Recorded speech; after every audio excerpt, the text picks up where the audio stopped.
I just wanted Roblox. 9-year-old kills mother after she took her phone. Before we dive into the story, drop a comment below and tell us where you're watching from. Enjoy the story. The courtroom fell silent as Judge Eleanor Winters adjusted her glasses, peering down at the small figure seated at the defendant's table. Despite the gravity of the moment, 11-year-old Lily Jennings appeared almost detached, her eyes fixed on her fidgeting hands. The fluorescent lights cast harsh shadows across her pale face, making her appear even younger than she was. In the matter of state versus Jennings, Judge Winters began, her voice echoing through the packed courtroom. This court has carefully considered all evidence presented during these proceedings. Detective Marcus Reed stood at the back of the room, his weathered face betraying no emotion. 6 months of investigation had led to this moment. 6 months since the discovery that had shocked their quiet Midwestern town of Oak Ridge to its core. He'd seen many disturbing cases in his 20 years with the department, but nothing like this.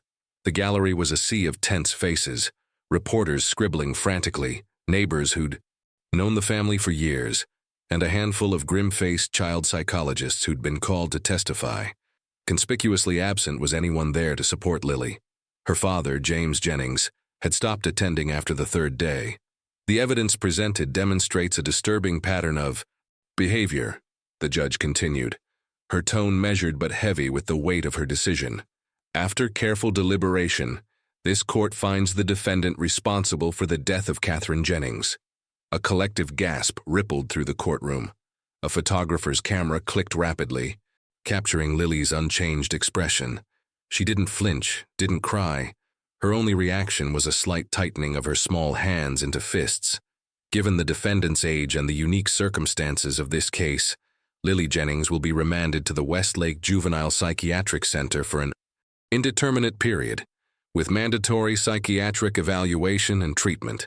This court recommends a minimum stay of 7 years, after which her case will be re-evaluated. The judge's gavel came down with a crack that seemed to wake Lily from her trance. She looked up then, her eyes scanning the courtroom until they found Detective Reed. Their gazes locked, and what Reed saw made his blood run cold.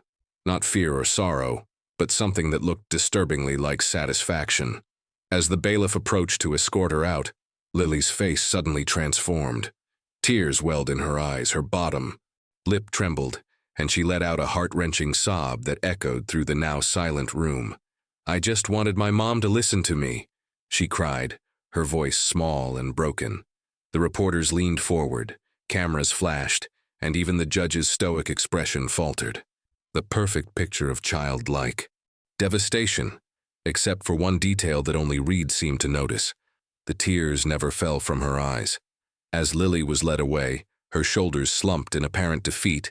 Reed couldn't shake the feeling that something crucial had been missed, that behind those dry eyes and perfect tears was a truth, far more complex and disturbing than anyone in that courtroom could imagine. To understand what really happened to Catherine Jennings, we need to go back to where it all began, 6 months earlier, on a seemingly ordinary Tuesday morning, when a mother's body was discovered and a daughter's story began to unravel. 6 months earlier, the Jennings family home on Maple Street appeared no different from the other well-kept houses in Oak Ridge. The morning light filtered through the kitchen windows as Catherine Jennings, known to everyone as Kate, prepared breakfast. At 42, Kate was respected in the community, an elementary school teacher who had recently been promoted to vice principal at Oak Ridge Elementary. "Lily, breakfast's ready," Kate called upstairs, glancing at the clock. It was 7:15 a.m. and Lily was already running late for school. Again. Detective Reed would later learn from neighbors that this scene was a common one. Kate calling upstairs, her voice growing increasingly frustrated, while Lily remained absorbed in her tablet, the glow of the screen illuminating her face in the still dark bedroom. She was always on that thing, remembered Sandra Miller, the Jennings' next-door neighbor. Even from my kitchen window I could see the blue light in her room, sometimes until the early hours. Kate mentioned how worried she was about it, but you know how kids are these days. But not all kids are like Lily was. The investigation would reveal a digital footprint that painted a troubling picture of an 11-year-old whose online presence was far more sophisticated than anyone realized. That Tuesday morning followed the routine. Kate finally marched upstairs, found Lily still engrossed in her game, and confiscated the tablet. Their argument was overheard by the housekeeper Maria Gonzalez, who arrived at 7:30. It wasn't a big fight, Maria told Detective Reed during her first interview. Just normal mother-daughter stuff. Miss Lily wanted her tablet back. Mrs. Jennings said no. Lily didn't cry or scream. She just stared at her mother and said, "You'll be sorry. I didn't think anything of it then. Kids say things." Kate drove Lily to school that day, dropping her off at 8:10 a.m., 10 minutes late, according to the school's sign-in records. Security footage showed Kate kneeling down to hug Lily goodbye. The girl stood stiffly, not returning the embrace before walking into the school without looking back. It was the last time Lily would see her mother alive. Kate's day continued normally. She attended 3 meetings, observed 2 classrooms, and had lunch with the school principal, Daniel Wright. Phone records show she texted her sister at 2:15 p.m., picking up Elle early for Doc APT, then dealing with the tablet situation once and for all. At 2:30 p.m., Kate signed Lily out of school. The appointment was with Dr. Rebecca Chen, a child psychologist who had seen Lily twice before. Kate was concerned about Lily's increasing withdrawal and obsession with online gaming, Dr. Chen later testified. During our session, Lily was polite but evasive. When I asked about her online activities, she told me it was the only place where she felt in control. What struck me was her articulation. She spoke like someone much older. The session ended at 3:45 p.m. Security cameras at Oak Ridge Pharmacy captured Kate and Lily at 4:10 p.m., where Kate filled a prescription for her mild insomnia medication. They arrived home at approximately 4:30 p.m. What happened in the Jennings house between 4:30 p.m. and 8:20 p.m., when James Jennings returned from his business trip to find his wife unconscious on the kitchen floor, would become the central mystery of the case. One thing was certain. By the time the ambulance arrived at 8:26 p.m., Kate Jennings was already dead. The cause, not immediately apparent, would surprise everyone, except perhaps the small figure who sat quietly in the living room, her face illuminated once more by the glow of her recovered tablet. "Dad said I could have it back," Lily told the first responding officer. Mom just didn't understand how important it was. Detective Marcus Reed arrived at the Jennings home at 9:15 p.m. By then, the house had transformed into a crime scene, yellow tape cordoning off the property, forensic techs in white coveralls moving methodically through the rooms, camera flashes illuminating the darkness. Kate's body had already been moved to the ambulance, but the kitchen floor still bore the chalk outline where she had fallen. Initial observations suggested no signs of forced entry, no struggle, and no obvious trauma to the body. First impression was natural causes, Reed would later testify. Healthy woman in her 40s, no visible injuries. Could have been an aneurysm, heart attack, something sudden. James Jennings sat shell-shocked on the living room couch, his business suit rumpled, his face ashen. Lily was nowhere to be seen. "She's upstairs with the female officer," James explained, his voice hollow. She found Kate on the floor, said she'd been that way for a while. The timeline immediately troubled Reed. "A while?" he asked. "How long was your daughter alone with her mother's body?" James shook his head. "I don't know. She said Mom fell after dinner. That was around 6, I guess. I got home at 8:20. Over 2 hours. An 11-year-old girl had spent over 2 hours in a house with her dead or dying mother before seeking help." Reed's instincts, honed by 20 years of detective work, prickled uncomfortably. Upstairs, Officer Sarah Jensen sat with Lily in her bedroom, a space that would later become crucial to the investigation. Unlike most children's rooms, Lily's was meticulously organized. No posters on the walls, no clothes scattered on the floor, just books arranged by height on the shelves, and a desk with her tablet charging. She seemed eerily calm, Officer Jensen reported. No tears. She kept asking when she could get back to her game, said she was in the middle of something important. Reed's first conversation with Lily was brief but revealing. She explained matter-of-factly that her mother had made spaghetti for dinner, then got dizzy and fell down. When asked why she didn't call 911 immediately, Lily's response was simple. Mom said never to touch her phone without permission. The preliminary medical examination raised more questions than it answered. No signs of physical trauma, no evidence of a stroke or heart attack. The medical examiner requested comprehensive toxicology tests, which would take several days to process. Meanwhile, Reed focused on the silent witness that had been Lily's constant companion, her tablet. With James's permission, the device was confiscated for analysis, prompting the only emotional response they'd seen from Lily. So far, a cold, penetrating stare that seemed out of place on her young face. The digital forensics team worked through the night. By morning, they had uncovered the first truly disturbing piece of evidence: Lily's search history from the weeks preceding her mother's death. Sleeping pills effects. How much medicine is too much? Can you die from insomnia pills? Will sleeping medicine taste in spaghetti? Each search had been meticulously deleted from the browser history, but the forensic software recovered them all. More troubling still were the private messages Lily had exchanged with someone using the username Midnight Mentor in an online gaming forum. Midnight Mentor. Parents don't understand what matters. They think they own us. Lily. She's taking my tablet away for good tomorrow. She doesn't get it.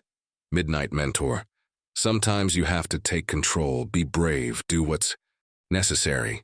The timestamp on this final exchange, 2:13 p.m. on the day of Kate's death. As Reed stared at the messages on his office computer, his phone rang. It was the medical examiner.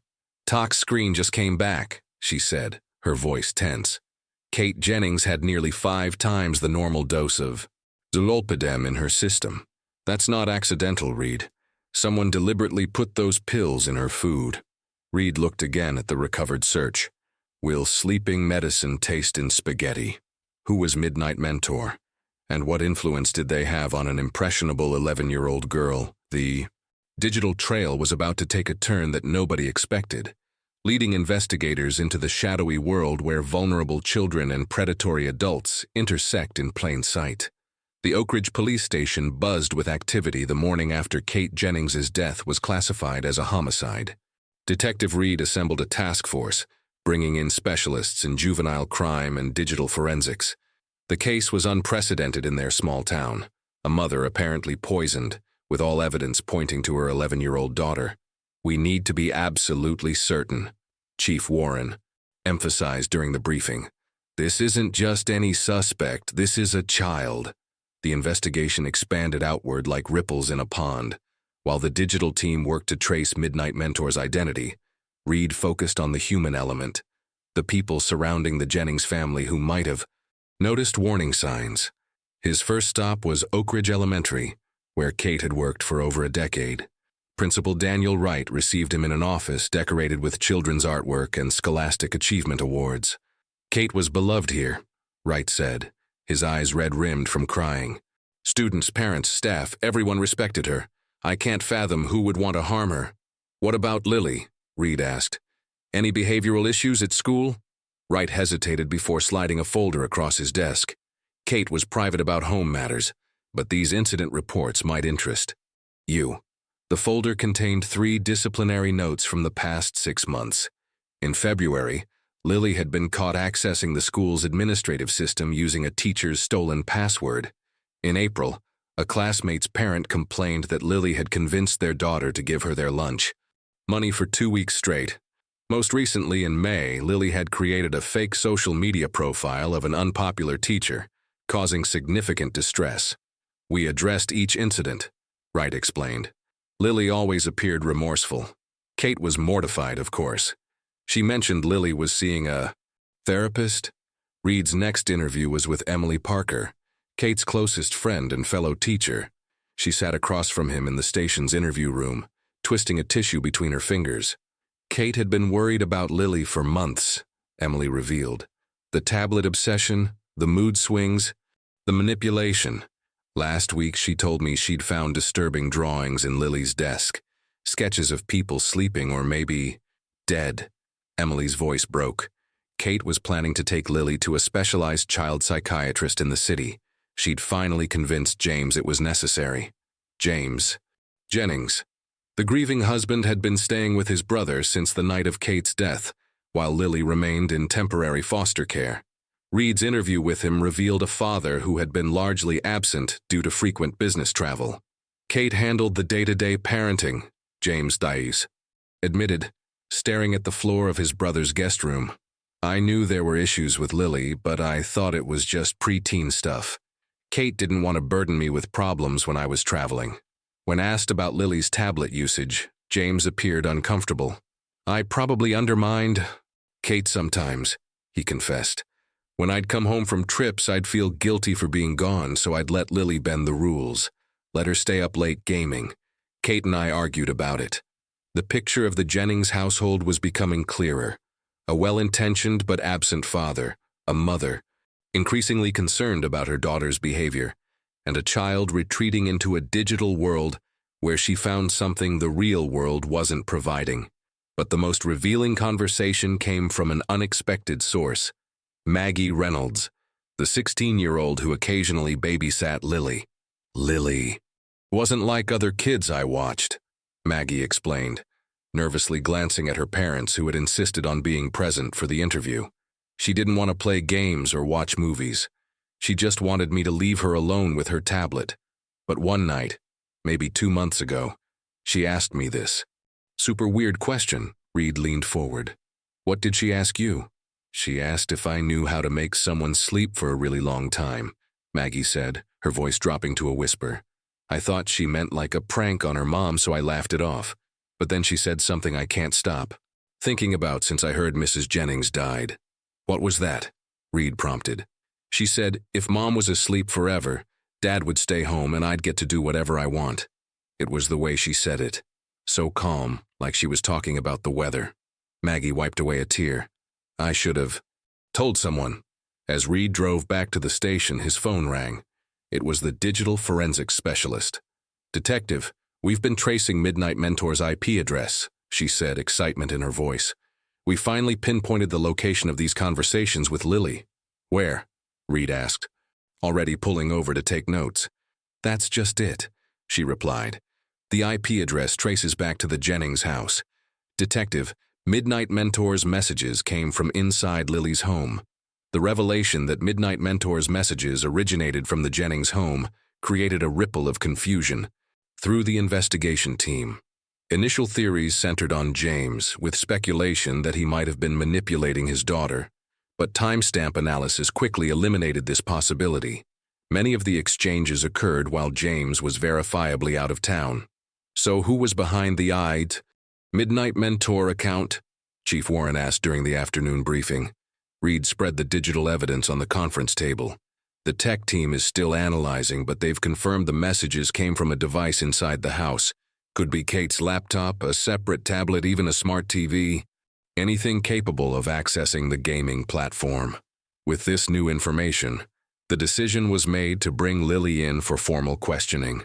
Given her age, the interview had to be conducted with a child psychologist present and required James's consent, which he reluctantly provided. The juvenile interview room at the Oak Ridge police station was designed to be less intimidating than standard interrogation rooms.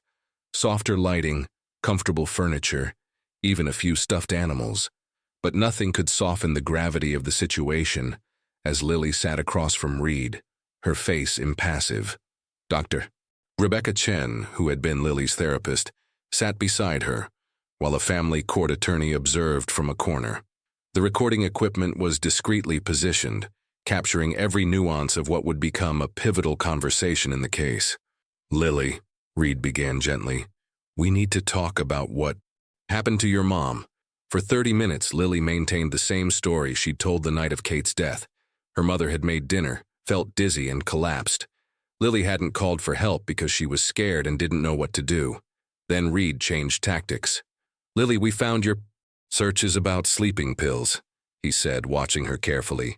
And we know about the conversations with Midnight Mentor. Something shifted in Lily's eyes, a momentary flicker of surprise quickly masked. She glanced at Dr. Chen, then back at Reed. I did look up stuff about mom's pills. She admitted, her voice small. She wasn't sleeping good, I was worried about her. And the question about putting pills in spaghetti? Lily's lower lip trembled. The first genuine emotional response Reed had seen from her. I didn't mean to hurt her, she whispered. I just wanted her to sleep so I could have my tablet back. Midnight Mentor said it would just make her sleep for a long time. Dr. Chen leaned forward. Lily, who is Midnight Mentor? Lily stared at her hands. Someone who understands me. Someone who listens. Reed pressed further. Did you put your mother's sleeping pills in her food, Lily? The silence stretched for nearly a minute before Lily nodded. Just a few. To teach her a lesson. Tears welled in her eyes. I didn't know it would make her die. The confession, delivered with what appeared to be genuine remorse, seemed to resolve the central question of the investigation. Lily had admitted to administering the pills that caused her mother's death, albeit claiming she hadn't intended to kill her. Case closed, or so it seemed. But as the team reviewed the interview footage the following day, digital forensics specialist Alicia Morales noticed something troubling. Look at her language patterns when discussing the pill searches versus the Midnight Mentor conversations, Morales pointed out. The syntax, vocabulary, even her body language changes. It's almost like she's reciting something she prepared for the pill confession, but gets evasive about Midnight Mentor. Their suspicions deepened when the full device analysis came back. The IP address had been correct. Midnight Mentor's messages originated from the Jennings home, but further examination revealed something unexpected. The messages hadn't come from Kate's devices or any other adult-owned technology in the house. The Midnight Mentor account was accessed exclusively from Lily's tablet, and a secondary device registered to her, Morales explained, sliding the report across to Reed. Different devices, same user credentials. Reed stared at the report, the implications slowly dawning on him. Are you saying what I think you're saying? Morales nodded grimly. Based on the digital evidence, there's only one conclusion. Lily Jennings wasn't just communicating with Midnight Mentor. She was Midnight Mentor. As if to confirm their theory, the very next day, a USB drive was anonymously delivered to the police station. It contained a single video file, footage from the Jennings smart doorbell camera showing Lily in her bedroom 3 weeks before Kate's death. In the video, clearly captured through her partially open door, Lily sat on her bed with two devices typing on one, then switching to respond on the other. She was having a conversation with herself. The doorbell footage changed everything. What had initially appeared to be a case of a child manipulated by an online predator had transformed into something far more complex. A young girl creating an alternate persona to communicate with herself, coaching herself toward a deadly outcome. The question was no longer who influenced Lily, but why an 11-year-old would create such an elaborate deception. To understand this, Reed knew they needed to delve deeper into Lily's psychological profile. Dr. Rebecca Chen reluctantly agreed to share insights from her therapy sessions with Lily, given the gravity of the situation, and with proper legal authorization. Lily first came to me 4 months ago, Dr. Chen explained in her office, surrounded by children's drawings and psychology textbooks. Kate brought her in concerned about increasing social withdrawal and obsession with online gaming. During our sessions, I noted several concerning patterns. She pulled out a notebook, flipping to highlighted sections. Lily exhibited what we call compartmentalized thinking, an unusual ability to separate different aspects of her life and emotions. She could discuss troubling events with complete detachment. When I asked about her feelings toward her mother, she said something that troubled me. Sometimes I pretend she's a character in my game, and I can control what happens to her. Reed leaned forward. Did you warn Kate about this? I expressed my concerns, Dr. Chen replied, her expression pained.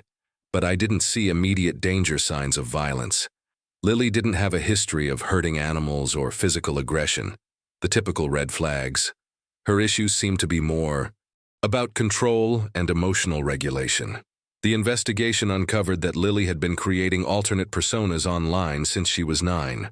Her first was a fictional teenage girl who gave advice to younger children in a gaming forum. Later came characters with increasingly sophisticated backstories, a college student, a young professional, and finally Midnight Mentor, who positioned himself as a wise guide to misunderstood children. It's exceptionally unusual for someone her age, explained Dr. Martin Goldstein, a forensic psychiatrist brought in to consult on the case. Most children Lily's age have trouble maintaining a single consistent lie.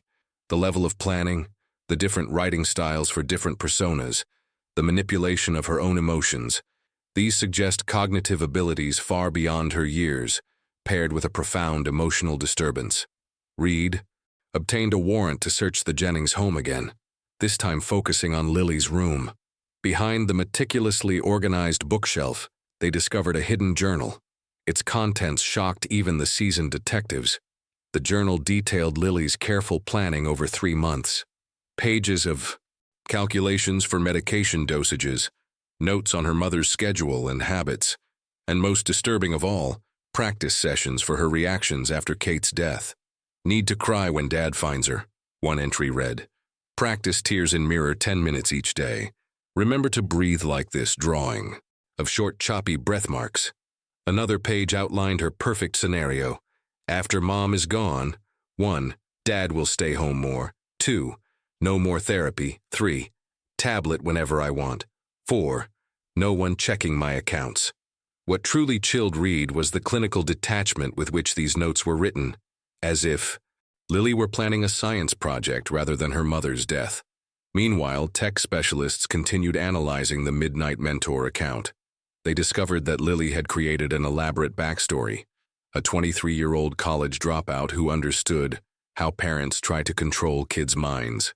She had even used AI image generators to create a convincing profile picture of a young man who didn't actually exist. James Jennings collapsed when shown the evidence. "This can't be my daughter," he whispered, hands shaking as he pushed away the photocopied journal pages. "She needs help. There must have been signs I missed." There had been signs, as the investigation revealed through interviews with Kate's sister, Olivia. 3 weeks before her death, Kate had called Olivia in tears.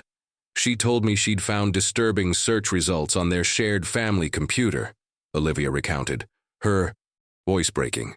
"Searches about death, about sleeping pills." Kate confronted Lily, who claimed it was for a school project. Kate wanted to believe her. What mother wouldn't? But she scheduled another therapy appointment and told me she was going to remove all of Lily's devices permanently. This plan had apparently accelerated after Kate discovered messages between Lily and Midnight Mentor during a routine check of Lily's tablet. Not recognizing that her daughter was on both sides of the conversation, Kate had been horrified by the manipulative nature of the exchanges. The final therapy session. The day Kate died, that was an emergency appointment, Dr. Chen confirmed. Kate called me that morning extremely distressed. She'd found messages suggesting Lily might harm herself or others if her devices were taken away. I advised her to remove all technology immediately and bring Lily to for. During this crucial appointment, Dr. Chen observed something that would later become pivotal in court. When confronted about the messages, Lily didn't deny them or seem afraid of this supposed online mentor. Instead, she seemed annoyed, as if an elaborate game had been interrupted. When I asked directly if she had been talking to herself online using different accounts, she gave me a look that I can only describe as calculating. Then she smiled and said, "Why would anyone do that? That would be crazy." Kate had left that appointment determined to cut off Lily's online access completely. Instead, she became the victim of a plan months in the making, executed by a child who had created an entire alternate personality to justify and encourage her darkest impulses. As Reed compiled the evidence for the prosecutor's office, one question haunted him. How does a child so young develop such sophisticated manipulation skills? The answer, when it finally came, would force everyone to reconsider where the true responsibility for this tragedy lay. 2 months into the investigation, with Lily in juvenile detention awaiting her hearing, Detective Reed received a call that would add another disturbing layer to the case. Kate's sister, Olivia Matthews, had been going through Kate's personal belongings and discovered something she believed the police needed to see immediately. Reed met Olivia at a coffee shop near the Oak Ridge town square. She looked exhausted, dark, circles under her eyes, hands trembling slightly as she slid a leather-bound journal across the table. "This was Kate's," she said quietly. "I found it hidden in her bedroom, taped to the back of her dresser drawer. I think she was afraid Lily would find it." The journal was Kate's private record of her growing concerns about her daughter, dating back nearly 2 years. The early entries described small incidents: Lily lying about homework, manipulating classmates, stealing small items from stores. But as Reed turned the pages, the entries became increasingly alarming. February 15th. Found Lily's notebook with detailed information about everyone in her class, their fears, secrets, weaknesses. When confronted, she said it was for a social experiment. Dr. Chen says it's concerning but not necessarily abnormal for a gifted child to observe others this way. Still, something feels wrong. April 3rd. Lily was suspended today. She created a fake email account pretending to be her math teacher and sent inappropriate messages to another student. When the principal called, Lily cried and claimed she was being bullied by the student and wanted revenge. She seemed genuinely remorseful until we got home. She smiled when she thought I wasn't looking. The most chilling entry came just 3 weeks before Kate's death. May 28th. I'm scared of my own child. God forgive me for writing this, but sometimes I don't recognize Lily anymore. Last night I woke at 3 a.m. and found her standing by my bed just watching me sleep. When I asked what she was doing, she said she was checking if the body stays still when the mind is off. I've hidden my sleeping pills and called Dr. Chen for an emergency appointment. James thinks I'm overreacting. He doesn't see what I see. Reed brought the journal to Dr. Goldstein, the forensic psychiatrist consulting on the case. After reviewing both Kate's journal and Lily's hidden writings, Goldstein requested a private evaluation session with Lily.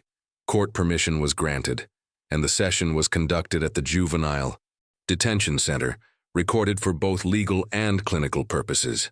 The evaluation revealed aspects of Lily's psychology that had not been apparent in her previous therapy sessions. When she believed she was simply talking about hypothetical scenarios rather than her own actions, Lily displayed a startling lack of emotional empathy combined with an advanced cognitive understanding of others' emotions. She can describe in perfect detail what emotions look like, how people express them, and even how to mimic them convincingly, Dr. Goldstein explained to Reed afterward. But she doesn't seem to experience emotional empathy, the ability to feel what others feel. It's like she's learned human emotion as a foreign language, becoming fluent without truly understanding it. This insight led the investigation back to James Jennings, whose frequent absences had left Kate largely alone in managing Lily's increasingly troubling behavior. In a follow-up interview, James broke down, revealing information he'd initially withheld. There was an incident last year, he confessed, voice barely above a whisper. Kate's dog, Lily, had been jealous of the attention it received. The vet said it was antifreeze poisoning. We assumed it got into something in the garage, but he couldn't continue. Reed pressed him. "Did you suspect Lily?" "Kate did," James admitted. "She found searches on Lily's tablet about foods that poisoned dogs and confronted her. Lily cried, said she'd only looked it up because she was scared about the dog getting sick from something. She was so convincing. We wanted to believe her." The investigation also uncovered that Kate had consulted a specialist in childhood behavioral disorders just a month before her death. The doctor's notes, obtained with a court order, suggested he was considering a diagnosis of conduct disorder with callous unemotional traits, a precursor to antisocial personality disorder, though he had emphasized that such diagnoses are approached with extreme caution in children so young. Meanwhile, Olivia provided another crucial piece of information. Kate had been planning to send Lily to a specialized residential treatment facility. She'd found brochures and application forms hidden in Kate's desk. "Kate called me the weekend before she died," Olivia said during her formal statement. She was crying, said she'd finally convinced James they needed intensive intervention. She'd scheduled a tour of the facility for the following week. Her voice broke. She said, I love my daughter, but I'm afraid of what she might become if we don't get her help now. All these fragments painted a picture of a mother increasingly frightened of her own child, desperately seeking help while trying to maintain a normal family life. A mother who had seen warning signs that others missed or dismissed. As the case built toward Lily's juvenile court hearing, Reed received a call from the digital forensics team. They'd been doing deeper analysis on the tablet and had recovered deleted videos from an app Lily had used. "Detective, you need to see these," Morales said, her voice strained. She recorded herself practicing, crying, looking shocked, appearing traumatized. Multiple takes like an actor rehearsing. The timestamps show these were recorded in the weeks leading up to Kate's death. The videos showed Lily in her bedroom, methodically practicing emotional responses, tears that started and stopped on command, facial expressions cycling through shock, grief, and confusion. In one particularly disturbing clip, she practiced saying, "I didn't mean to hurt her," with different inflections until she found one that sounded convincingly remorseful. As Reed watched the videos, a chill ran through him. The girl in these recordings wasn't acting on impulse or childish anger. She was calculating, rehearsing, preparing, with a level of premeditation that would be disturbing in an adult, let alone a child of 11. But the most revealing evidence was still to come, hidden in plain sight and overlooked by everyone close to the family, until Kate's young nephew made an innocent remark that would change the direction of the entire case. The remark that changed the investigation came from 7-year-old Tyler Matthews, Olivia's son and Kate's nephew. Reed had been interviewing Olivia again when Tyler wandered into the room clutching a tablet of his own. "Is Lily still playing her pretend game?" he asked. Innocently. The adults paused. "What pretend game, honey?" Olivia asked. "The one where she's a grown-up on Roblox," Tyler replied with a shrug. "She let me watch once when I visited Aunt Kate. She had 2 accounts and pretended one was giving the other special missions. She said it was her secret, and I couldn't tell anyone." This casual comment led Reed back to Lily's online activities with renewed focus. The digital forensics team had been treating Lily's gaming platforms as peripheral to the investigation, concentrating instead on her browsing history and messaging apps. Now they began a deeper dive into her Roblox account, one of the world's most popular gaming platforms for children. What they uncovered was astonishing in its complexity. Lily hadn't just created the Midnight Mentor persona. She'd developed an entire alternate reality across multiple platforms, centered around a character named Shadow Master, a powerful figure who controlled a virtual world and commanded lesser players to complete increasingly disturbing missions. "The sophistication is remarkable," explained Dr. Eleanor Patel, a psychologist specializing in digital behavior among adolescents. She created an elaborate hierarchy with herself at the center, as both the master and the servant. In this virtual world, she could experience the illusion of control that she lacked in real life. Lily's Roblox universe had dozens of regular participants, all children between the ages of 8 and 13. None aware that the mysterious Shadow Master giving them assignments was actually another child. The missions had started innocuously enough, simple in-game challenges like finding hidden objects or completing obstacle courses. But over time, they had evolved. 3 months before Kate's death, the missions began extending into the real world, Morales explained, showing Reed screenshots from recovered conversations. Shadow Master would ask players to complete small tasks in real life and provide proof, taking something from a sibling without permission, staying up past bedtime, lying to a teacher. For most of the children, these minor rebellions were as far as it went. But Lily, playing as both Shadow Master and her own avatar Lunar Girl, had taken the game much further. She had essentially been giving herself increasingly extreme missions, then switching accounts to praise her own completion of them and elevate her status in the virtual world. It's like she created a digital alter ego that pushed her toward actions her conscious mind might have otherwise resisted, Dr. Patel observed. The positive reinforcement from her Shadow Master persona made increasingly destructive behavior feel rewarding and justified. The recovered chat logs revealed a disturbing progression. Shadow Master. New elite mission for Lunar Girl. Find where the Guardian keeps their sleep medicine. Report back with photo. Lunar Girl. Sends image of Kate's prescription bottle. Shadow Master. Excellent work. You've proven worthy of advancement. Next mission, test how the medicine works. Put a small amount in Guardian's drink and observe the effects. This knowledge will be powerful. The exchanges continued, with Shadow Master gradually encouraging more dangerous actions while praising Lunar Girl's courage and special abilities that made her different from ordinary players. Most disturbing was an exchange dated just 2 days before Kate's death. Lunar Girl. Guardian is taking away my connection to this world forever. I'll never be able to return. Shadow Master. This is the ultimate test. Every hero faces the moment when they must choose between worlds. The Guardian doesn't understand your power. Sometimes sacrifices must be made for true freedom. Are you brave enough to make that choice? Reed brought these findings to Dr. Goldstein, who reviewed them with growing concern. We're seeing something extraordinarily rare, he explained. Lily appears to have developed a form of self-induced dissociative state. Through these dual online personas, she essentially groomed herself into committing an act she might have otherwise been unable to follow through on. The investigation also uncovered something unexpected. Other children in Lily's online circle had completed increasingly troubling missions assigned by Shadow Master. Nothing approaching the severity of what Lily had done, but concerning enough that the FBI's Crimes Against Children unit became involved, reaching out to the parents of several children who had been part of the virtual world. Meanwhile, as Lily's juvenile court date approached, the prosecution and defense teams grappled with unprecedented questions. How could the legal system address a case where a child had essentially manipulated herself into committing a homicide? Was she a victim of her own creation, or was the digital persona simply a manifestation of desires and impulses already present? Reed visited Lily at the juvenile detention center one final time before the hearing.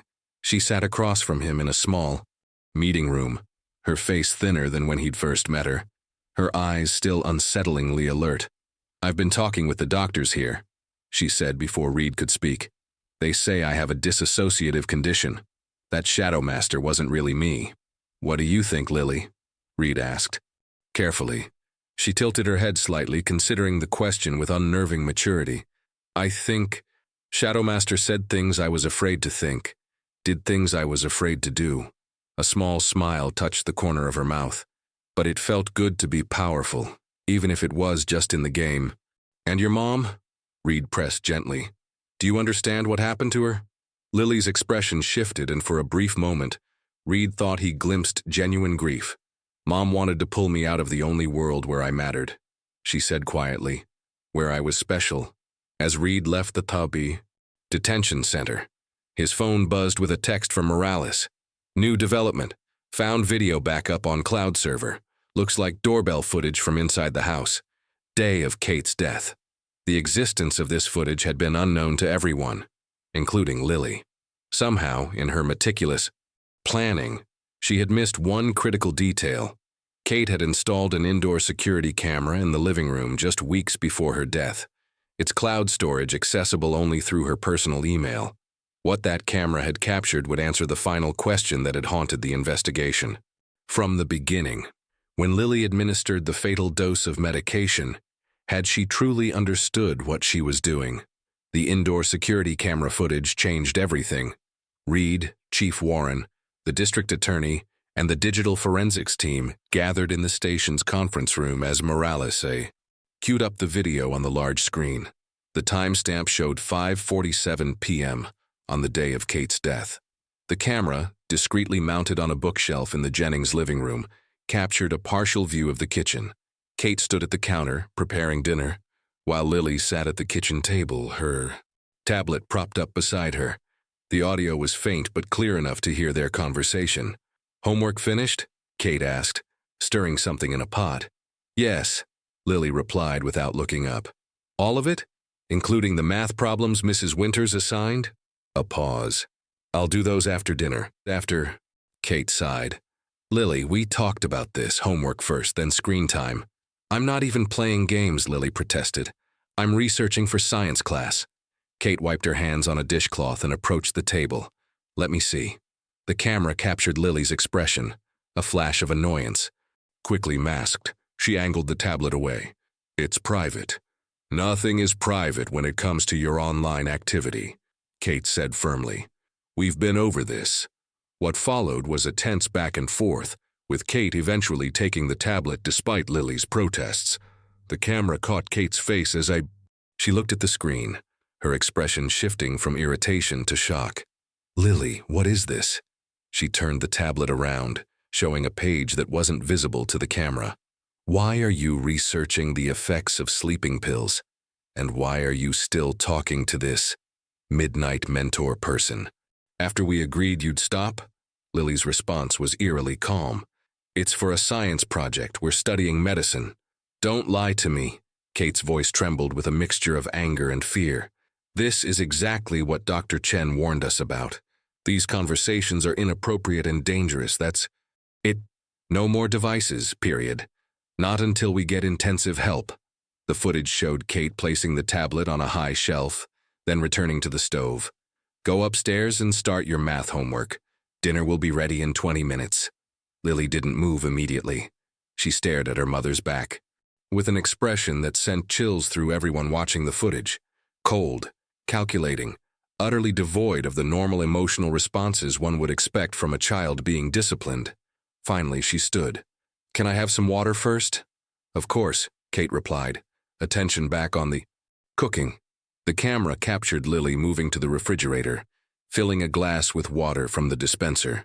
Then, in a moment that would become central to the case, she paused by the counter where Kate's own water glass sat. Kate's back was turned, focused on the stove. With practiced precision, Lily reached into her pocket, withdrew something small, later determined to be crushed sleeping pills wrapped in tissue paper, and emptied it into her mother's glass. She stirred it quickly with her finger, then casually walked upstairs with her own water. My God, the district attorney whispered, as the footage continued. 10 minutes later, the camera showed Kate taking a long drink from the tainted glass. Within 20 minutes, she began showing signs of disorientation, rubbing her eyes, steadying herself against the counter. She called upstairs. Lily, something's wrong. I feel strange. Lily appeared at the bottom of the stairs, watching as her mother struggled to remain upright. Maybe you should lie down, she suggested calmly. I think I need to call. Kate never finished the sentence. She collapsed onto the kitchen floor, her body partly visible in the camera frame. The most damning part of the footage came next. Rather than rushing to help her mother or calling for emergency assistance, Lily approached Kate's unconscious form carefully. She knelt beside her, checking her pulse with 2 fingers pressed against her neck, a technique she had reportedly researched online. Then she did something unexpected. She spoke not to her unconscious mother but seemingly to herself, or to someone who wasn't there. Mission complete, Shadow Master. The Guardian is neutralized. She then walked calmly to retrieve her tablet from the high shelf, sat, cross-legged on the sofa, and resumed whatever she had been doing online. The timestamp showed she spent over 2 hours engrossed in her device while her mother lay unconscious on the kitchen floor. Only when the front door could be heard unlocking, James returning home, did Lily set down the tablet and adopt the shocked, confused expression that Reed had witnessed when he first arrived at the scene. The footage was unambiguous. It showed premeditation, deliberate action, and perhaps most disturbingly, a complete lack of emotional response to her mother's suffering. This goes beyond an impulsive act or a child not understanding consequences, the district attorney said grimly after the video ended. She knew exactly what she was doing. The evidence was now overwhelming. The prosecution prepared to argue that despite her age, Lily had demonstrated the capacity to plan and execute. A deliberate act of homicide with full awareness of its likely outcome. The defense team, faced with the damning footage, shifted their strategy toward arguing diminished capacity due to psychological disorders. As news of the video evidence spread through Oak Ridge, public opinion fractured. Some viewed Lily as a monster in child's form. Others saw a deeply disturbed child failed by the adults and systems meant to protect her. Protests formed outside the courthouse, with signs ranging from "Justice for Kate" to "Children need treatment, not punishment." The case attracted national media attention. Experts debated the developmental neuroscience of moral reasoning in preteens, the impacts of digital media on developing minds, and the legal system's capacity to address cases that defied conventional understandings of juvenile crime. James Jennings broke his public silence in a brief, devastating interview. "I've lost my wife, and in a way I lost my daughter long before this happened. The signs were there, but I wasn't present enough to see them. Kate saw them. She tried to get help. I didn't listen."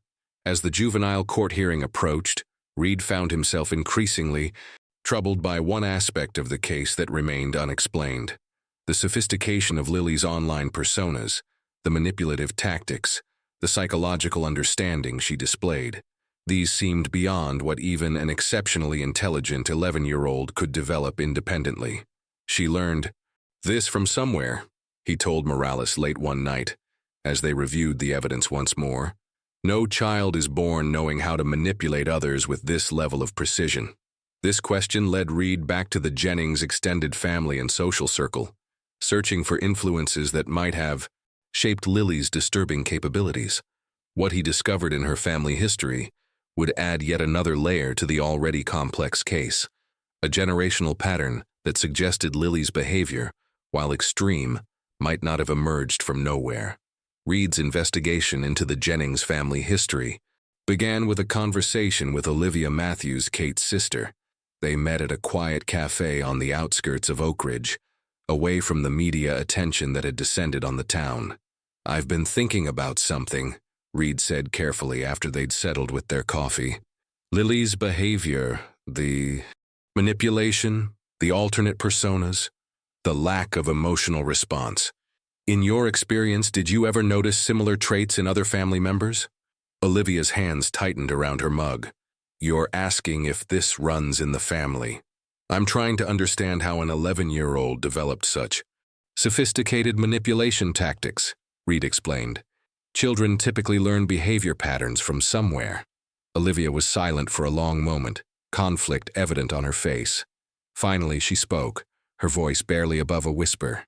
"You should talk to our mother's sister, Aunt Eleanor. There's family history that might be relevant." Eleanor Harmon lived in a retirement community 2 hours from Oak Ridge. At 78, she was sharp-minded and direct, receiving Reed in her small apartment with a knowingness that suggested she'd been expecting this conversation for years. "So it finally happened," she said after Reed explained his investigation. "I warned Catherine when Lily was just 5.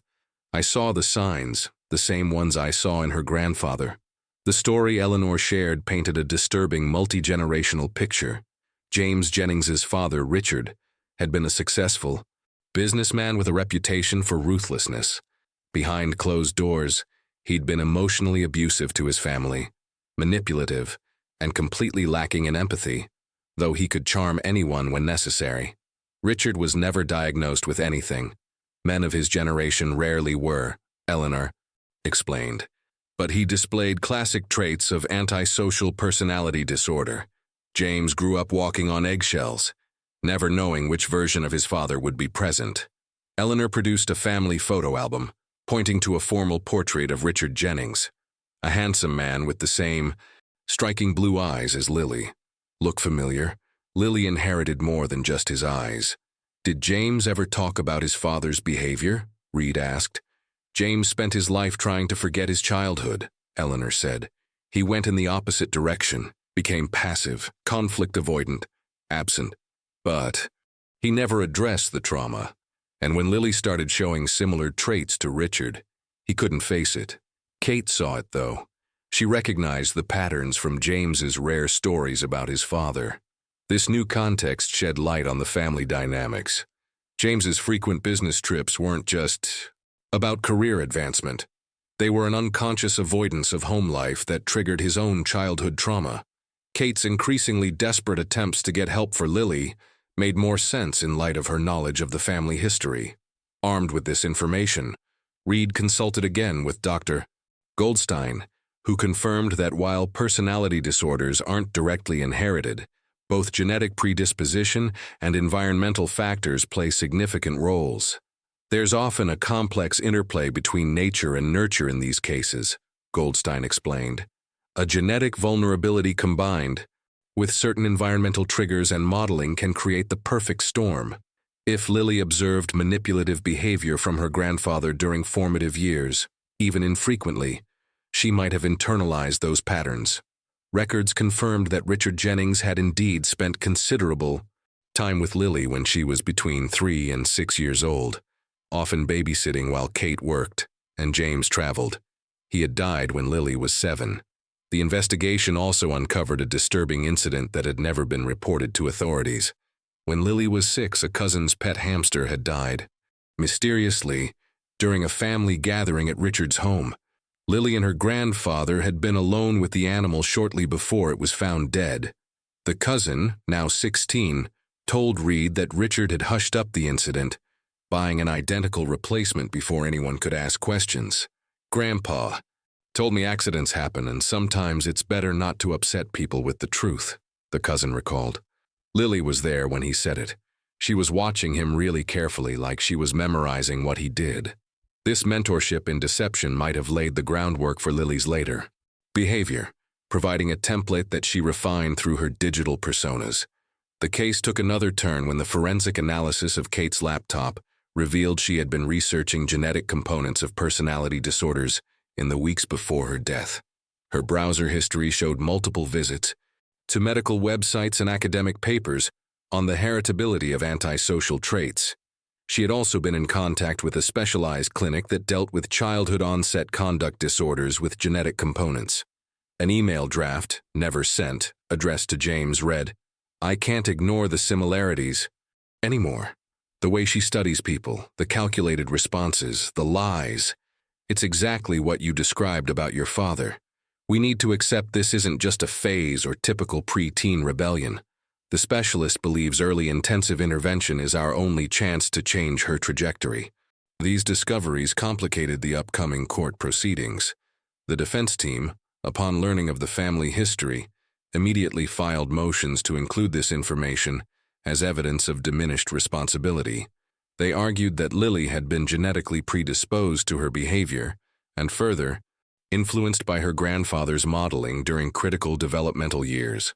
The prosecution countered that regardless of predisposition, the methodical planning and clear understanding of consequences demonstrated in the security footage showed Lily knew her actions would cause death, the key factor in determining legal responsibility, even for a juvenile. As the legal teams battled, Reed made one final visit to James Jennings, who had become a shell of himself, gaunt, hollow-eyed, barely functioning. "Did you ever tell Kate about your suspicions?" Reed asked gently. "About Lily's similarities to your father?" James stared out the window of his brother's guest room where he was still staying. "I couldn't bring myself to name it," he admitted. Admitting Lily might be like him meant facing my own childhood again. Kate tried to talk about it, but I shut down every time. He turned to Reed, eyes glistening. "The night before Kate died, she insisted we couldn't wait any longer. She'd scheduled an assessment at a residential treatment center.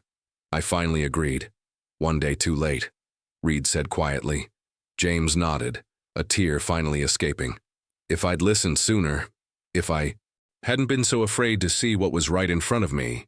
The juvenile court hearing was scheduled to begin the following Monday. The question was no longer whether Lily had deliberately caused her mother's death. The evidence of that was irrefutable. The questions now centered on culpability, appropriate consequences, and whether the legal system was equipped to address a case where a child's actions seemed driven by a complex interplay of genetic predisposition, environmental influence, and digital self-manipulation. Meanwhile, something unexpected was happening at the juvenile detention facility. The staff psychiatrist reported a gradual but significant change in Lily's behavior and effect, particularly after she was completely cut off from all digital devices. Whether this represented genuine emotional development or another calculated performance remained to be seen. But her latest session had ended with something no one had observed before: tears that actually fell.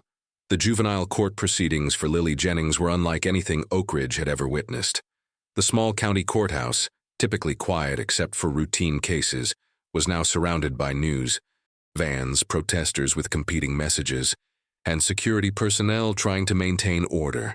Inside, the juvenile courtroom had been closed to the public and media due to Lily's age, with only essential participants allowed. Reed sat in the back row, observing as Lily was brought in, wearing a pale blue dress that emphasized her youth and vulnerability, a strategic choice by her defense team. She appeared smaller somehow, her confident posture replaced by slightly hunched shoulders. Her eyes scanned the room until they found her father, who sat rigidly on the opposite side, unable to meet her gaze. District Attorney Marcia Reeves opened the prosecution's case with clinical precision, laying out the overwhelming evidence, the premeditated nature of the poisoning, the security footage showing Lily's calm reaction to her mother's collapse, the elaborately constructed online personas, and the extensive digital planning trail. While we recognize the defendant's young age, Reeves concluded her opening statement, the facts demonstrate a level of premeditation, understanding, and intent that cannot be dismissed as childish impulsivity. Catherine Jennings's death was the result of a calculated plan carried out with full awareness of its consequences. Defense attorney Caroline Winters countered with an equally compelling narrative, that of a genetically predisposed child shaped by environmental factors beyond her control, who had essentially dissociated into multiple personas as a coping mechanism. Lily Jennings is not simply a child who did a terrible thing, Winters argued. She is a child whose developing brain was influenced by inherited traits, exposure to manipulative behavior during critical developmental years, and the immersive alternate realities of digital platforms. Her capacity to understand the true gravity and permanence of her actions was fundamentally impaired. Over 3 tense days, expert witnesses from both sides presented conflicting interpretations of Lily's psychological evaluations, brain development, and capacity for moral reasoning. Dr. Goldstein testified about the complex interplay of genetic and environmental factors, while the prosecution's expert emphasized Lily's advanced planning abilities and clear understanding of cause and effect. The most dramatic moment came when the security footage was played in court. Watching, Lily methodically poison her mother's water, then calmly observe her collapse without offering help, sent visible shock waves through everyone present. Even the judge, who had presided over juvenile cases for 15 years, appeared shaken. Throughout most of the proceedings, Lily maintained the subdued demeanor her detention center psychiatrist had reported, a stark contrast to her previous affect. She appeared to listen attentively, occasionally writing notes to her attorney.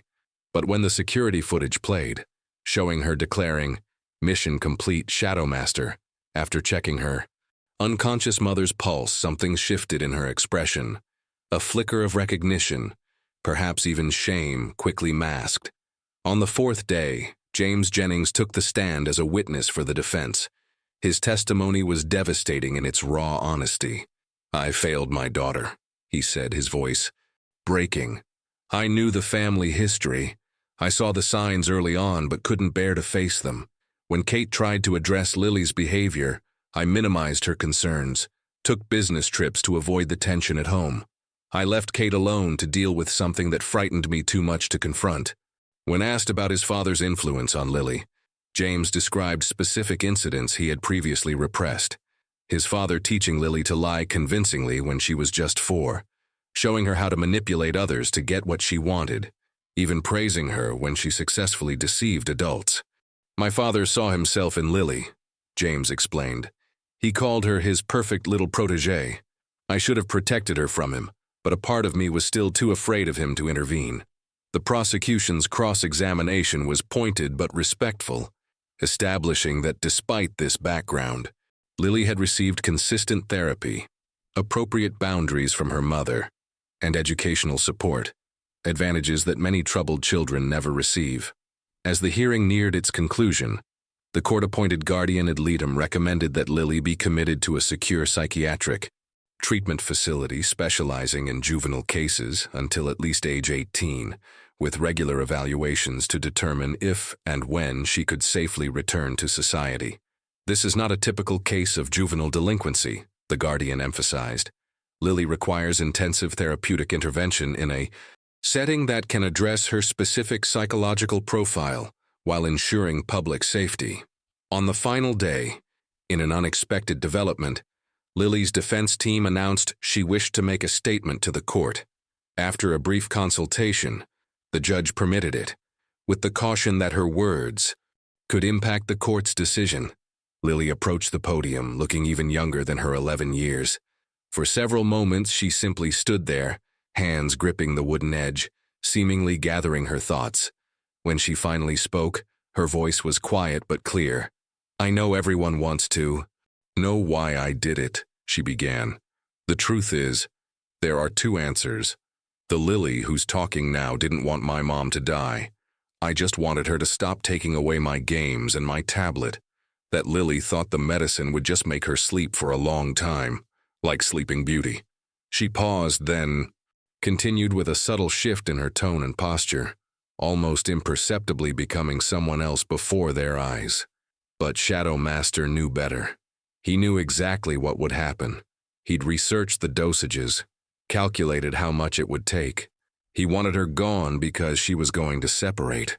To send Lily away to a place where Shadow Master couldn't reach her anymore. Tears began to well in her eyes.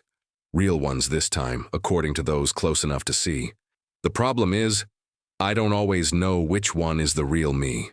Sometimes I'm Lily, sometimes I'm Shadow Master, sometimes I'm other people I created.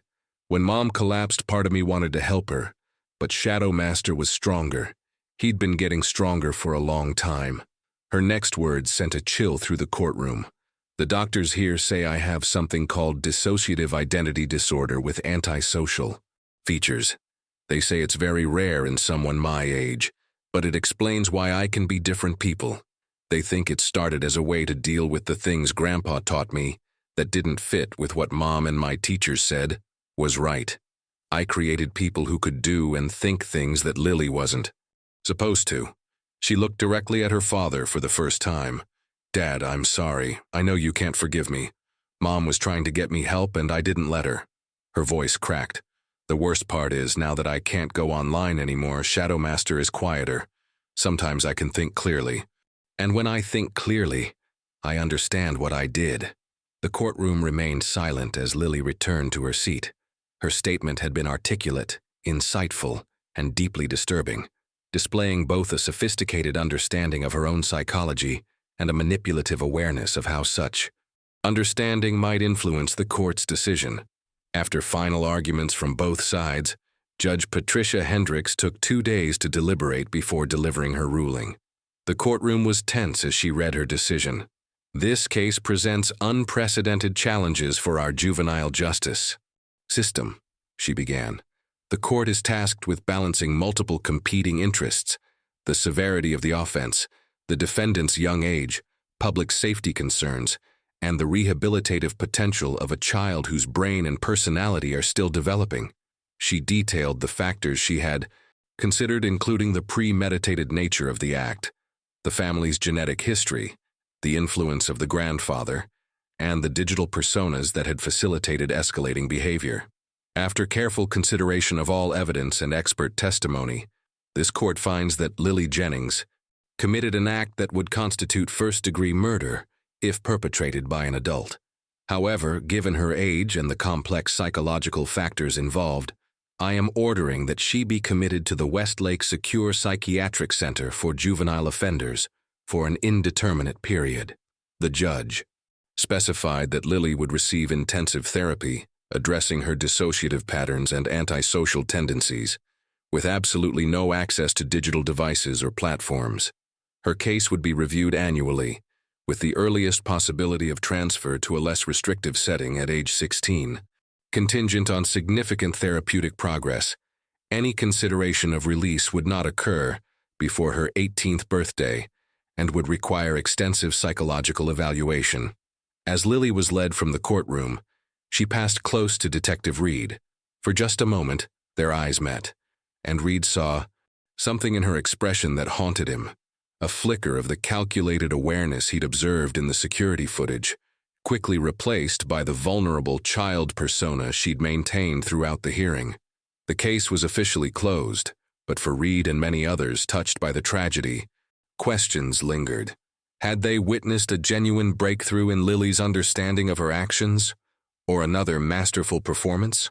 Could intensive intervention reshape a mind with both genetic predispositions and learned manipulative behaviors? And what responsibility did the adults in Lily's life bear for not recognizing and addressing the danger signs earlier? As Reed packed away the case files in the evidence room, one item gave him particular pause.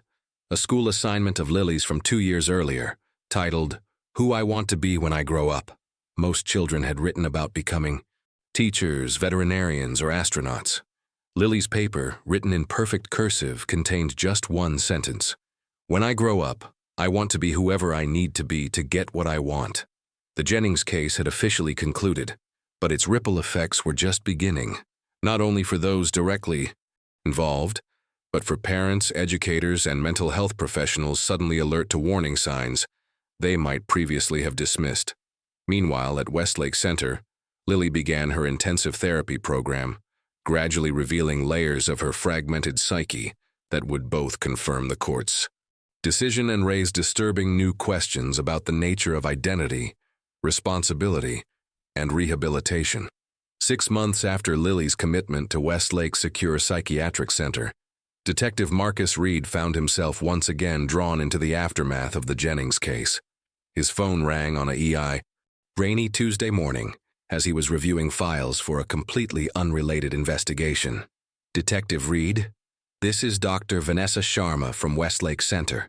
I'm Lily Jennings's primary psychiatrist." Her voice was measured, professional, but Reed detected an undercurrent of concern. "Something has come to light that you should be aware of." The next day, Reed drove the 90 minutes to Westlake, a modern facility set back from the main road, surrounded by carefully landscaped grounds and multiple security checkpoints. Dr. Sharma met him in a conference room, her demeanor serious.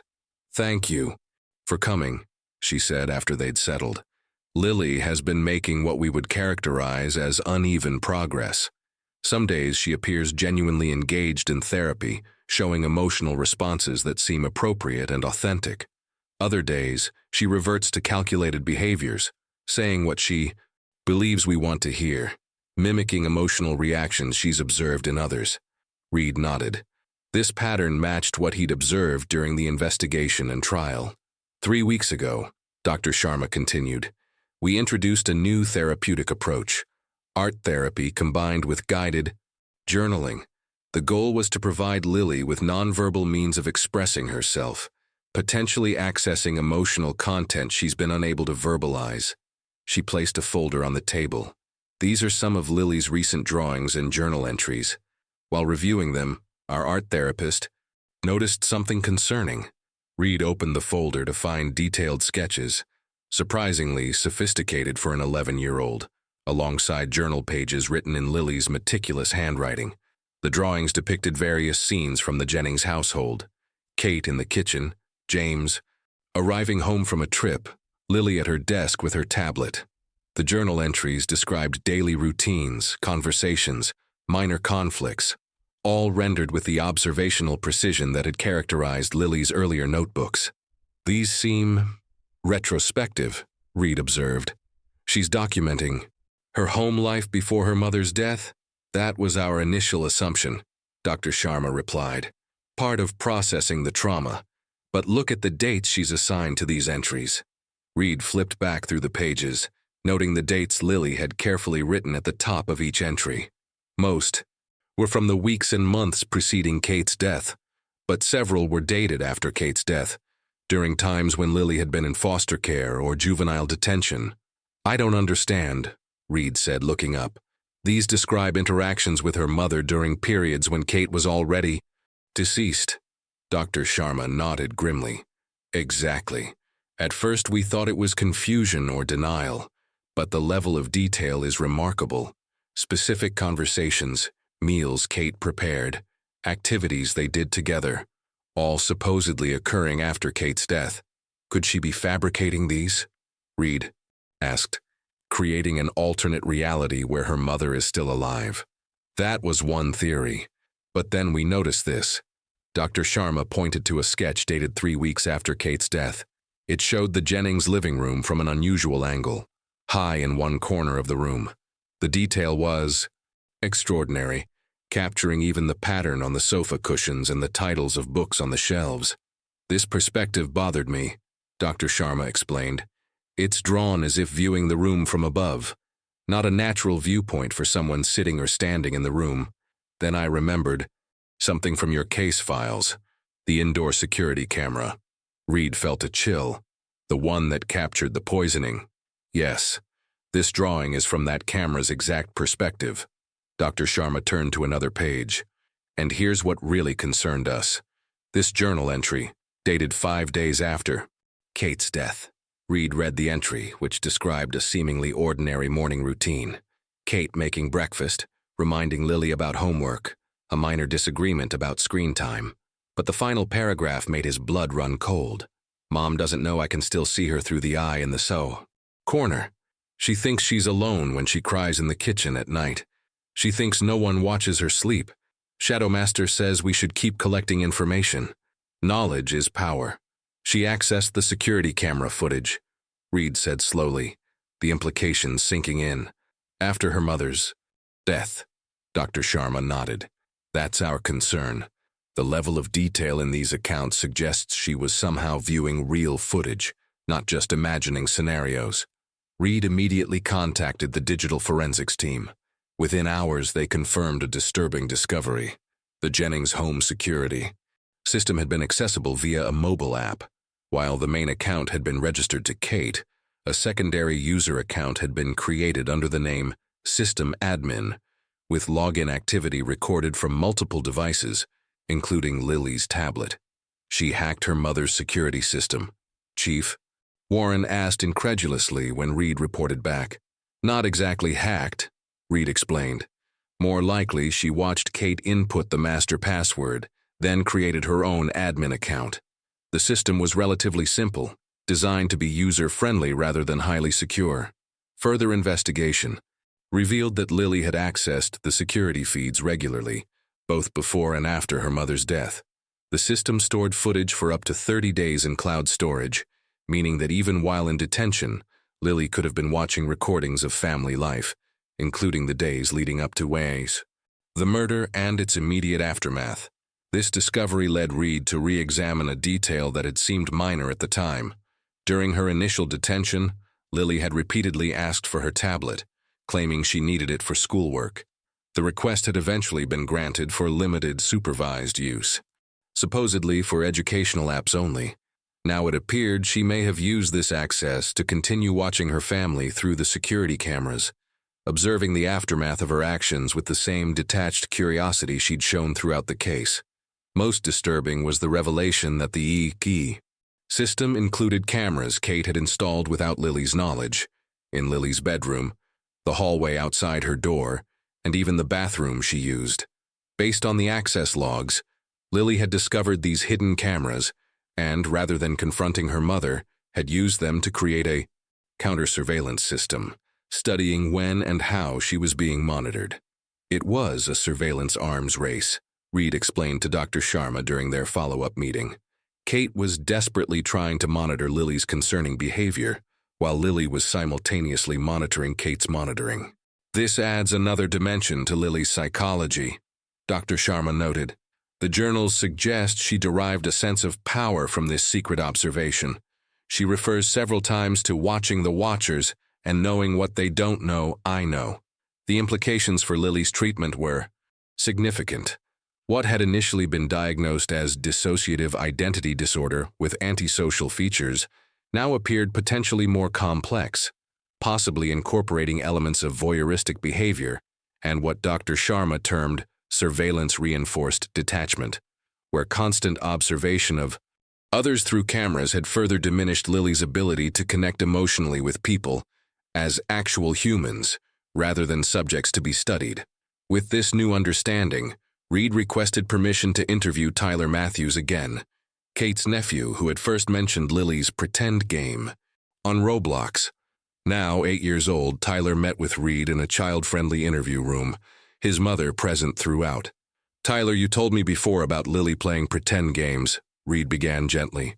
"Did she ever talk to you about cameras in the house? About watching people when they didn't know?" Tyler nodded, apparently unsurprised by the question. "Lily showed me on her tablet. She called it her spy network. She said she could see everything everyone did, even when they thought they were alone." "Did she say why she wanted to watch people?" Reed asked. Tyler considered this. "She said, people are different when they think no one's watching. She wanted to see the real version of people. She told me that's how you get secrets to use later." "Did she ever show you footage of your Aunt Kate?" Tyler's face clouded. "Once. She showed me Aunt Kate crying in her bedroom. Lily said, 'See? She pretends to be happy and strong at dinner, but this is who she really is.'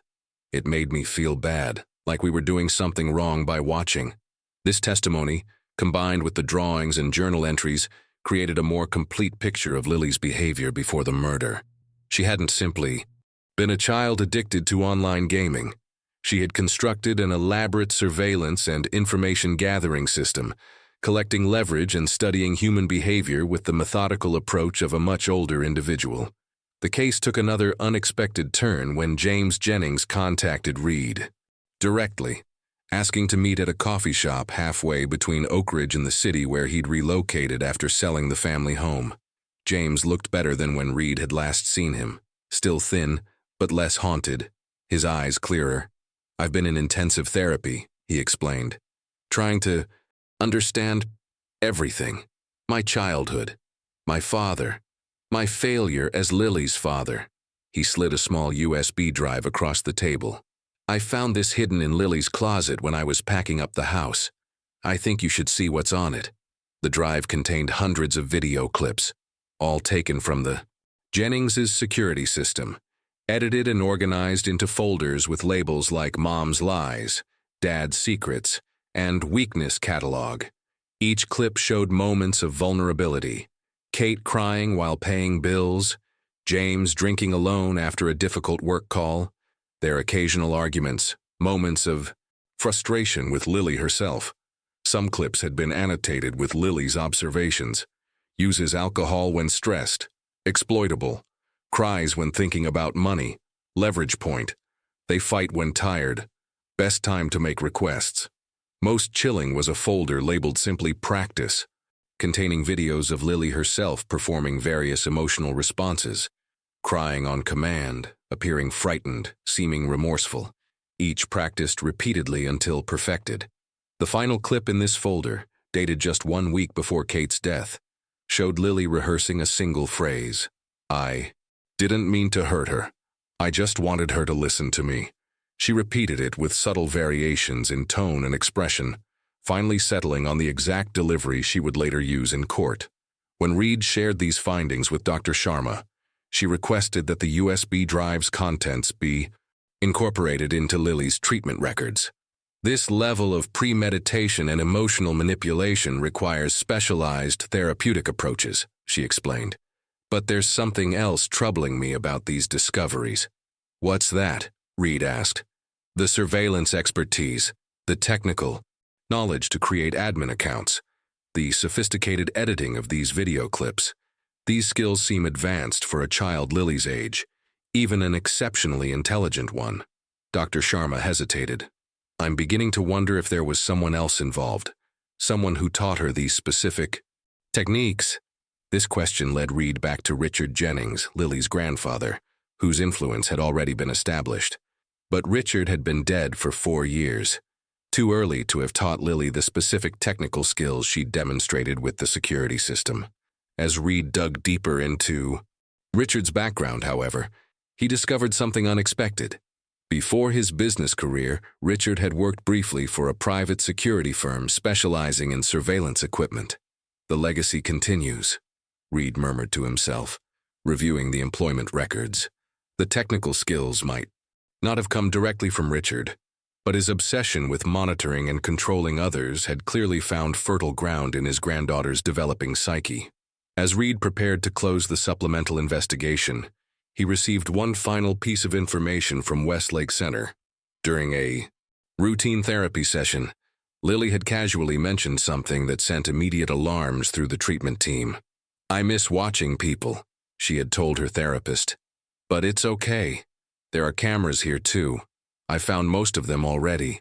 When pressed on how she could have identified security cameras in a facility where she had no access to technical devices, Lily had simply smiled and replied, "Shadowmaster taught me that there are always ways to see without being seen. Even here." The facility immediately conducted a comprehensive security review, confirming that Lily couldn't possibly have accessed their surveillance systems. Yet her comment raised a troubling question. Was her apparent progress in therapy genuine? Or was she simply performing for an audience she believed was always watching, studying the system that contained her, looking for weaknesses, biding her time? 3 years passed. Lily Jennings, now 14, had spent over a quarter of her young life at Westlake Secure Psychiatric Center. Her case had gradually faded from national headlines, replaced by newer tragedies and sensational trials. But in Oak Ridge, the shadow of what happened to Kate, Jennings lingered. Detective Marcus Reed had moved on professionally, promoted to head the county's major crimes division, but the Jennings case remained with him. He kept in occasional contact with Dr. Sharma, receiving periodic updates on Lily's progress. On a crisp autumn morning, Reed received a call from Westlake's director, Dr. Howard Mitchell. "Detective, we're conducting Lily's 3-year comprehensive evaluation next week. Given your unique insight into the case, we'd like you to participate." The Westlake facility looked much as Reed remembered, though security had been noticeably enhanced, likely a response to Lily's disturbing comments about surveillance systems years earlier. Dr. Mitchell greeted Reed in his office, joined by Dr. Sharma and 2 other specialists. "Lily's case has become something of a landmark in juvenile forensic psychiatry," Dr. Mitchell explained. "We've implemented unprecedented protocols, knowing her extraordinary ability to manipulate and perform." Dr. Sharma nodded. "We've had to assume at all times that Lily is studying us as much as we're studying her. It's required a complete rethinking of our therapeutic approaches." The team shared their observations from the past 3 years. Initially, Lily had continued her pattern of calculated cooperation, telling therapists what they wanted to hear while keeping her true thoughts private. But a significant shift had occurred around the 18-month mark. "We introduced a specialized trauma therapy that's particularly difficult to falsify responses to," Dr. Sharma explained. During one session, Lily experienced what appeared to be a genuine emotional breakthrough, the first we'd observed. She became overwhelmed, lost control in a way she never had before. Video footage of the session showed Lily curled in a chair, sobbing uncontrollably, her carefully constructed facade crumbling as she repeatedly whispered, "I want my mom. I want my mom back." We believe this was the first time she truly grasped the permanence and reality of what she'd done, Dr. Sharma continued. The therapist reported that something fundamentally shifted in that moment. The intellectual understanding she'd always had connected with emotional comprehension. Following this breakthrough, Lily's treatment had progressed more authentically. The alternate personas, Shadowmaster and others, had gradually become less dominant, though they still emerged during periods of stress. She had begun expressing genuine remorse, experiencing nightmares about her mother, and struggling with the full weight of her actions. "The question remains," Dr. Mitchell said, "whether this progress represents true healing or an even more sophisticated level of performance. That's why we've developed today's evaluation protocol." The evaluation would include Lily interacting with individuals she hadn't met before, in situations where she couldn't have prepared responses. Reed would be one of these individuals, though Lily wouldn't be told of his involvement in advance. When Reed entered the interview room, Lily was seated at a table, drawing. She looked up, and for a moment, Reed saw the same calculating gaze he remembered from their first meeting. Then recognition dawned. "Detective Reed," she said, her voice deeper than he remembered but still recognizably young. "They didn't tell me you would be here." "Hello, Lily," Reed replied, taking a seat across from her. You've grown. She had indeed. The child he remembered had been replaced by a teenager on the cusp of young womanhood. Her hair was shorter, her face thinner, but her eyes remained the same. Startlingly perceptive, missing nothing. "You're here to see if I'm faking it," she said matter-of-factly.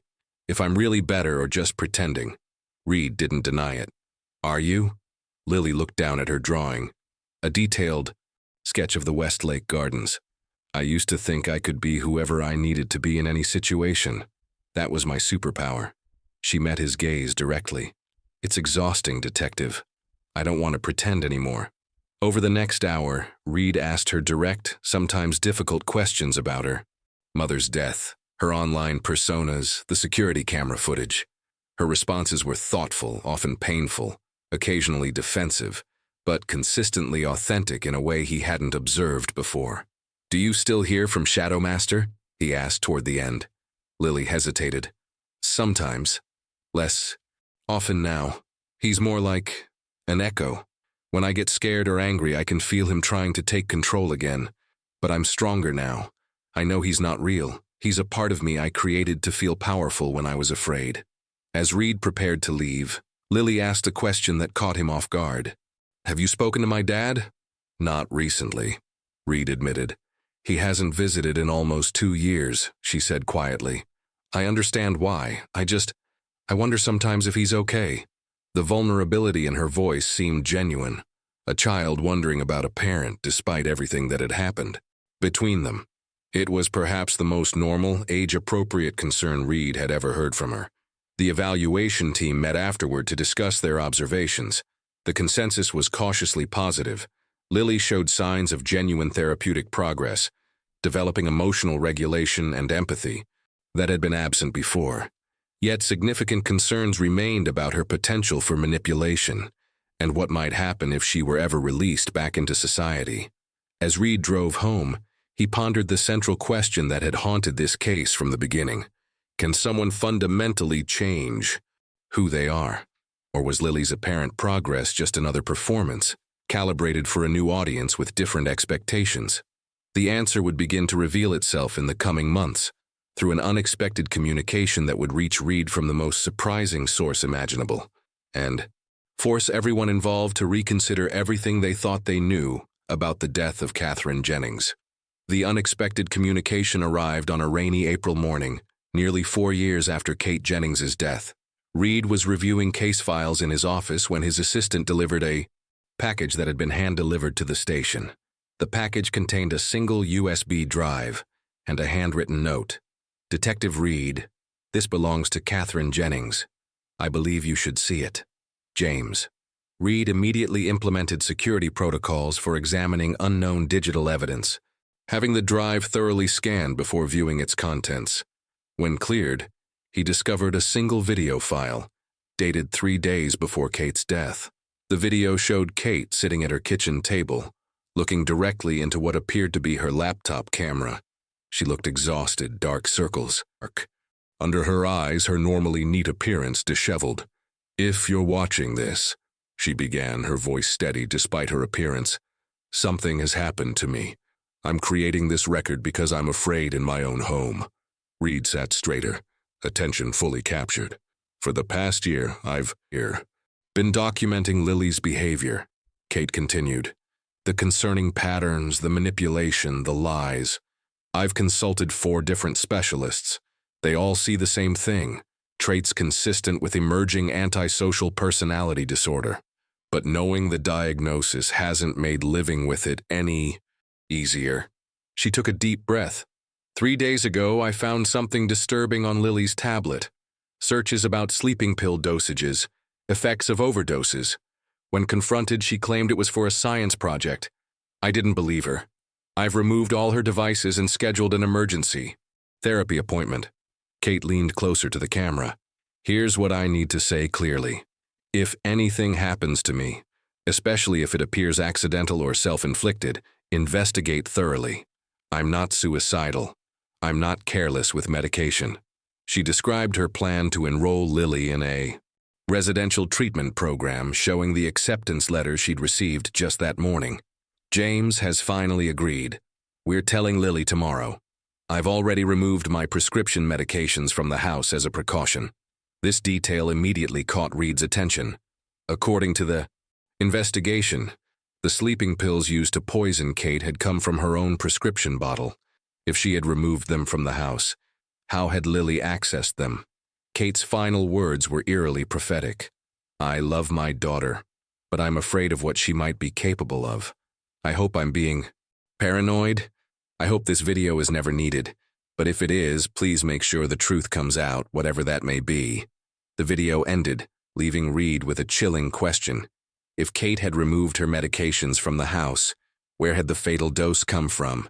He immediately contacted James Jennings, arranging to meet at his new home in a neighboring state. James had rebuilt some semblance of a life, remarried to a woman named Christine, working remotely as a consultant. He looked older than his 46 years, permanently marked by the tragedy. I found the video last month, James explained, seated in his modest living room. It was in a password-protected folder on an old laptop of Kate's that I'd kept in storage. I never had the heart to go through her things until recently. Kate said she removed her medications from the house, Reed said. But the toxicology report confirmed the sleeping pills in her system came from her prescription. James nodded grimly. That's why I contacted you. Something doesn't add up. Reed reopened the investigation, focusing on this critical discrepancy. The prescription bottle had indeed been found in the Jennings medicine cabinet.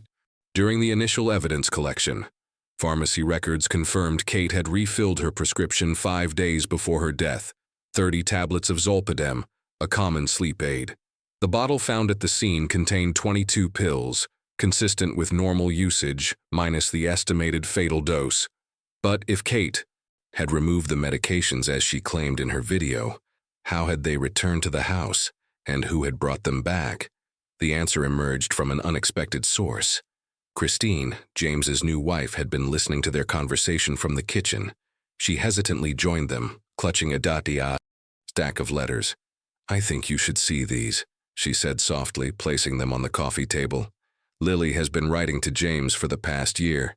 He hasn't read them. It's been too painful. But I have, and there's something in one of them that might be relevant. The letters showed Lily's evolution over her years at Westlake, from calculated attempts to manipulate her father's emotions, to more recent, seemingly genuine expressions of remorse and reflection. In a letter from 3 months earlier, Lily had written something striking. I've been thinking a lot about that last day with Mom. There's something I never told anyone. After she took my tablet away, I called Grandma Eleanor and told her Mom wasn't taking her sleep medicine and was having bad insomnia.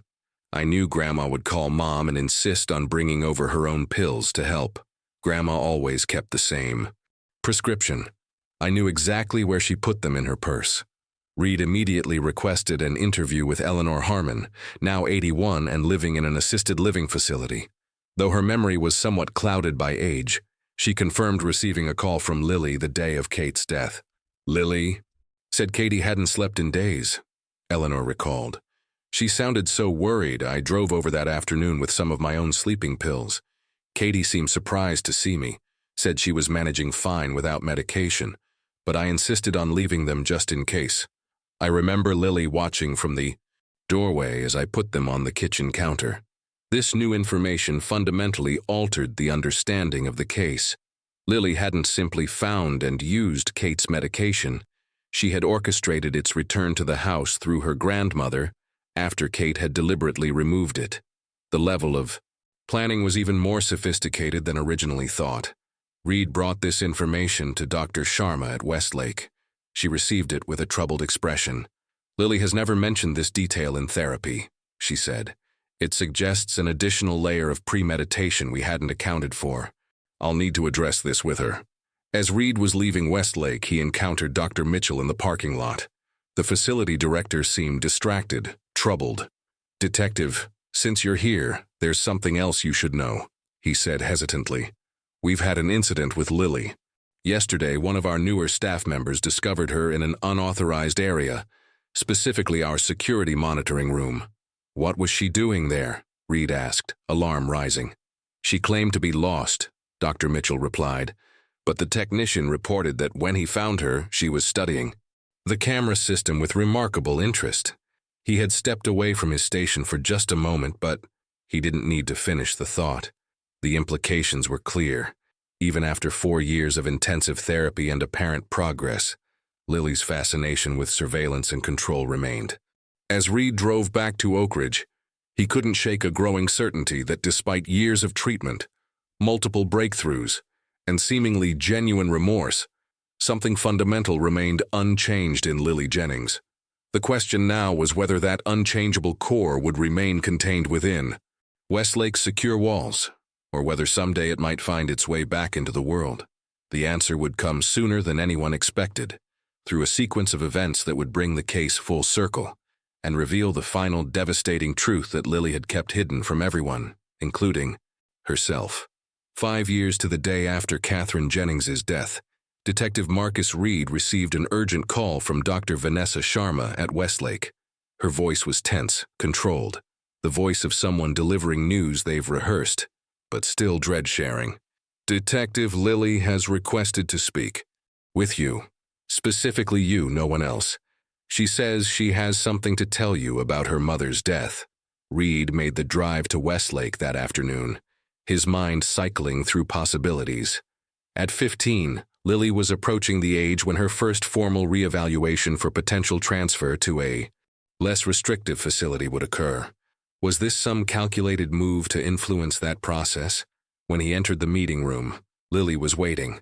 The awkward teenager he'd seen 2 years earlier had matured further, her features settling into a composure that made her appear older than her 15 years.